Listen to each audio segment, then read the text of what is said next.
কৃষিনির্ভর এলাকাগুলোকে ঘিরে নতুন অর্থনৈতিক সম্ভাবনার দ্বার খুলে দিতে সরকার নিচ্ছে বড় উদ্যোগ। মাননীয় প্রধানমন্ত্রী তারেক রহমানের নির্দেশনায় দেশের বিভিন্ন কৃষি অঞ্চলে গড়ে তোলা হবে কৃষি সংশ্লিষ্ট কলকারখানা, যা সরাসরি কৃষকের জীবন ও গ্রামীণ অর্থনীতিতে ইতিবাচক পরিবর্তন আনবে। এই উদ্যোগ বাস্তবায়ন হলে কৃষকরা তাদের উৎপাদিত ফসলের ন্যায্য মূল্য আরও সহজে পাবেন, কারণ ফসল উৎপাদনের পর তা প্রক্রিয়াজাত করার জন্য আর দূরের শহরে যেতে হবে না। স্থানীয়ভাবেই গড়ে উঠবে প্রক্রিয়াজাত শিল্প।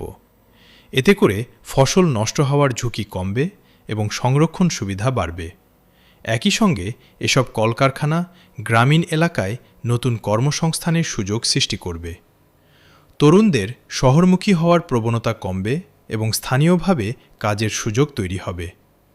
কৃষিপণ্যের মূল্য সংযোজনের মাধ্যমে দেশের অর্থনীতিতেও আসবে নতুন গতি। এই পরিকল্পনার মাধ্যমে শুধু কৃষিখাত নয়, শিল্পখাতও সমানভাবে শক্তিশালী হবে।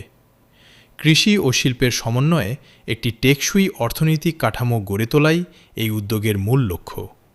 সব মিলিয়ে কৃষিভিত্তিক এলাকায় কলকারখানা গড়ে তোলার এই পরিকল্পনা দেশের উন্নয়নে একটি গুরুত্বপূর্ণ পদক্ষেপ হিসেবে বিবেচিত হচ্ছে, যা ভবিষ্যতে গ্রাম বাংলাকেই অর্থনৈতিক শক্তির মূল কেন্দ্রে পরিণত করতে পারে।